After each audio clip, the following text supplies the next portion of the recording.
As of the recording of this video, you may be hearing a lot in the news or on social media about the One Big Beautiful Bill Act, or the OBA, whatever you want to call it, okay? It's this recent tax bill that was passed just a few weeks ago. And why is this a big deal? Well, one, because it's political, but aside from that, okay, there are a lot of changes that could very well affect a lot of people.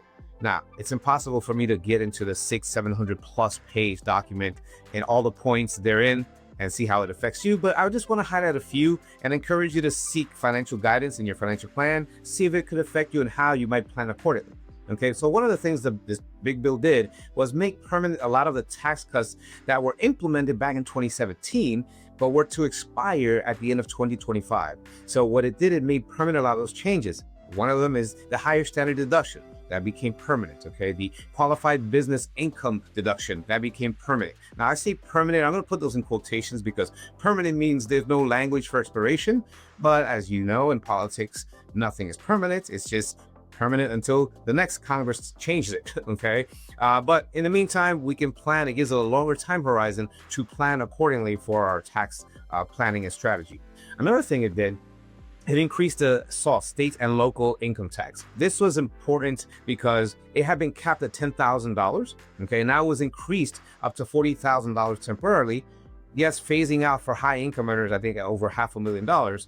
But what does this do? It allows you to take a higher deduction for those state taxes. Now, very important for those of you who live in high state income tax states, but even if you don't live in one of those states, it could affect you if you're paying high property taxes that could be included in that calculation. So something for you to look at and be aware of, okay?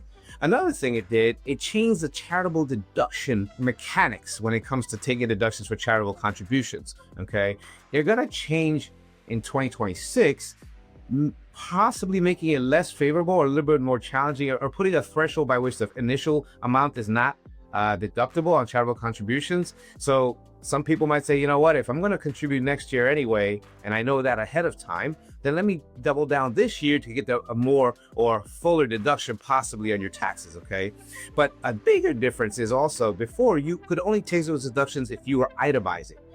Moving forward, even persons who take the standard deduction will possibly be able to take a charitable deduction up to a certain amount. So these are a few highlights of how the OBBBA have changed. And again, there's a lot more there, but I highly encourage you to seek or have a conversation with your financial advisor, do your plan, and see how moving forward, this bill could change your financial future. Thanks for listening, and we hope to see you soon.